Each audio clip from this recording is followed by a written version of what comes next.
Hi, it's Jake here again at Canadian Cutting Edge, and today I've got another review to share with you. This time, it's another Ganzo multi-tool. I do like my knives, and I love making reviews of knives, but I like multi-tools a lot as well. I've got multi-tools hidden all over the place, in my cars, in my backpacks, all over the place, so that if something comes up and I need a multi-tool, because it can do a whole lot of things that a knife can't, although a knife can do a whole lot of things, sometimes you just need a good rock-solid multi-tool. And I can't afford to put expensive multi-tools all over the place. Ganzo lets me put some really good quality, low-price multi-tools everywhere where I might need one. So stick around for this video. I'm going to put the camera to the tabletop and we'll take a good look at the G202B by Ganzo, a nice full-size black multi-tool. Stick around. Here it is, coming in this really nice ballistic nylon pouch that has a good 1.5 inch strap for your belt. It'll fit on there pretty snug, so it's not going to get much bigger than 1.5 inches. It fits really well on my belts because I wear 1.5 inch belts. It's a really strong, hefty pouch. I like that a lot. And they use a snap instead of Velcro. You could hear that snap. Really good snap. And of course, they've gone the extra mile and gotten snaps with their own names on it. Ganzo tools, because nothing is impossible. And so let's take a look at the main unit itself. It's a very typical type of set of pliers. I've got to move my camera just a little bit so I can get a bit wider angle on this. Sorry about that, guys. There we go, that's better. And so Ganzo has a number of these and slight variations. They've got them in a silver variety, just the steel, and they've got them in this black. If you like black, hey, you're in for a good review, because this one, as you can clearly see, is black. They've got their name on it right there, Ganzo 202B. And the pliers are a really good set of pliers. The teeth, I've got 4 different Ganzo pliers, multi-tools so far. They have all lined up perfectly on the jaws. The jaws are, very well made, very strong, good graspers, and a nice set of cutters on there.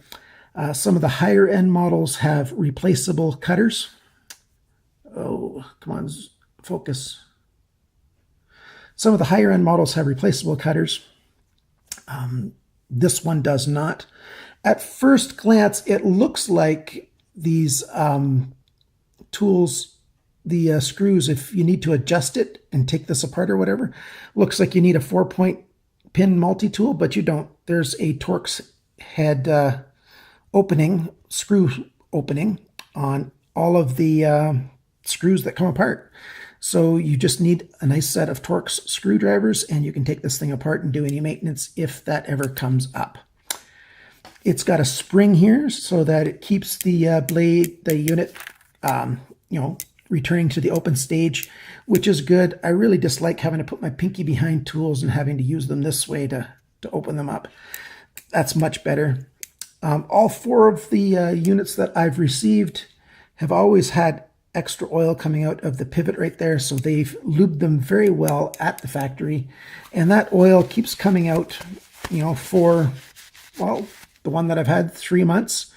It still shows a little bit after I've been using it for a while, and I've moved it open and closed for a while. I can see a little bit of residue of oil coming out of there, and that's a really good sign. I like that a lot. The pliers, let's talk about them themselves first. They are strong. The cutters work really well. Here I have a USB cable for a mouse that is dead DOA. And the cutters just, snip through that, no problem at all. That's not very heavy stuff, is it? I'll go get something a little bit heavier. What we have here is good old North American 14-2 household interior wiring. And since the jaws aren't too long, I get one side cut, get the other side cut. Since you can't reach all the way across both things there, see? So I cut the one wire, cut the other wire, expose the ground, and then I cut that off. Works really well. As a multi-tool, it works very, very well. The pliers grasp really well so that you can, manipulate and turn and control things, whatever you want to do. Pliers work really well. The cutters work really well. I wouldn't cut any hardened steel with that. This is for copper and the like, something like that. It's made out of 440C steel. All of the tools on this unit are. So it is pretty tough to start with. But even with tough things, there are limitations as well. The pliers are very delicate, giving you the opportunity to do really fine work with them if you want to. The nice needle nose comes to a good small point, and they're quite strong. Well, your hands have to be strong too, but I don't think the average guy is going to be able to be stronger than this joint. It's made really well. Okay, so let's get to looking at the other tools that are in this knife. So close it back up with the pliers, and we'll start with this side here. And which tool do I want to start with? It's a little hard to see with the black ones. The first tool I want to start with is, there you've got the serrated knife, and oh, I cut myself with actually not cut myself. I got myself with a staple on a piece of paper the other day. Bugs me, so get sensitive every once in a while. The serrations are pretty tough. It's great for, well, I wouldn't use it for cutting wood with, but you can. If you can cut serrations with it like that, that piece has come off now. It's not the main purpose for serrations. Takes a few cuts, but there you go, all the way through. I don't particularly prefer serrations, and so maybe my technique's a little bit off, but this is, the serrated knife is sharp on one side. See, this side's flat, and then your bevel is all on the one side, sort of like a chisel grind, they call that. But there you go, you've got that. You've got a can opener, and that can opener is pretty sharp. It comes to a very sharp point to open a can. Of course, it can cut aluminum. I should do a tin can. Maybe I can get some footage later on to insert here. Go get a can, but that's how that works. Here's my technique for opening a can using the can opener.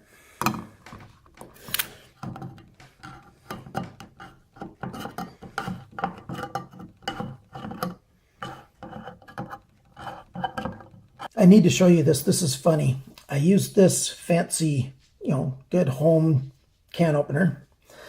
Went around the can a few times.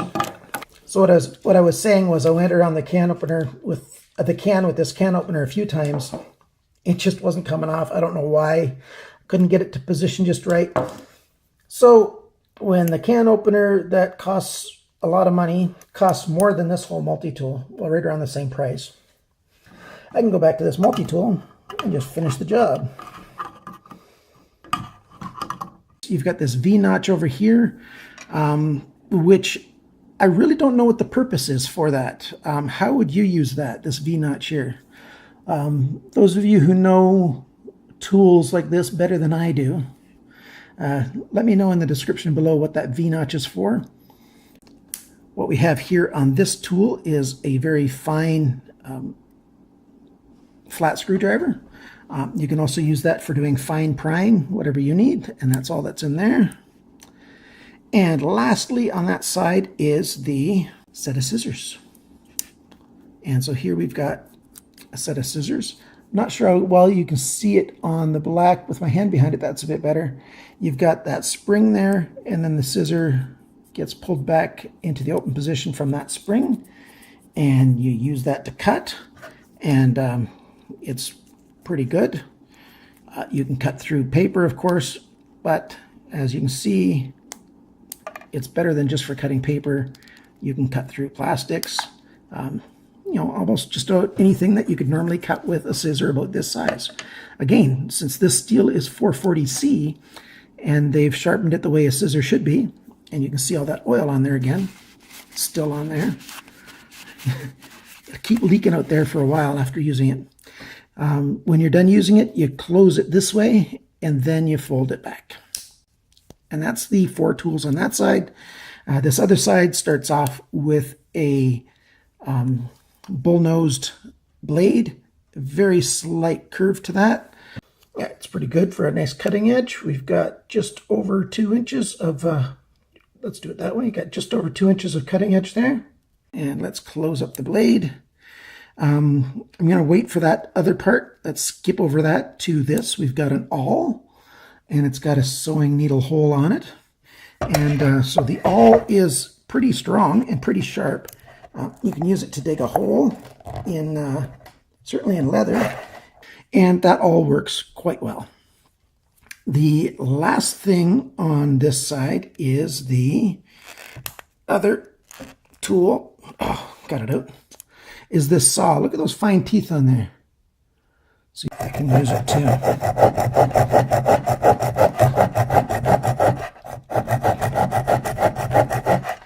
To cut with. And so you can see you can cut yourself. That works really well. On the tip, you've got this rounded part and a bit of a notch there. I'm not sure what that's for. Who here knows what? I'll just point to it with this piece of copper. Why is there this little notch in that piece on the tip of that saw blade? Anybody know? And finally, we come to the tool that, other than the pliers, I use this tool more than the rest of the tools. So what's that tool for? That is for the screw bits. So first you take out this adapter piece. It's got a hex side on that side and square on that side. So the square goes into the square end, and it's got a magnet, so that'll hold it on there. You can shake it, it's not coming out. And then you take your, your driver bit, whatever it is, stick it in there, and the magnet will hold it.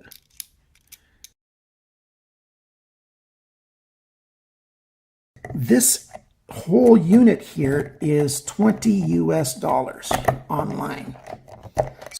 I don't know of any comparable multi-tool at this price range. Yeah, there are other multi-tools, but they don't have everything that this set has. And so that's one of the reasons why I really like this Ganzo set. It's very comfortable. This plastic in here has some jimping, and then there's some jimping along this edge up here on both sides. You can see that. So it's comfortable in hand. I don't get any more tired or hot spots using this than I have had with any other multi-tool. So there's no problem that way. And I can get 1/2-inch nuts in there to drive. It's a nice set. If you're in the market for a multi-tool, a basic multi-tool, go ahead and take a good look at the Ganzo G202B. I think you'll like it. Let's get just some other specs out of the way. I'm just going to clean up here, and we'll come back after I've cleaned up, and we'll do some specs. This is a really nice multi-tool. I really like it. What do you think of this multi-tool? What do you think of this video? What should I be changing in how I do my videos? Are there any things I've overlooked that I didn't include? Please let me know, because the comment section is where I learn the most and where I enjoy the interaction. I enjoy my YouTube channel the most down there. If you like this video, hit that like button that's just below where my thumb is wiggling here. And if you want to share it with somebody, then just below this left-hand side is the button to share. And the descriptions are below the video, down at the middle. There's a little word that says more. Click on more, and you can see the descriptions and details that I've given for this unit right there. So, I hope you'd enjoyed this. And remember, always, when you're cutting with a knife, always cut towards your chum and not your thumb. Bye now.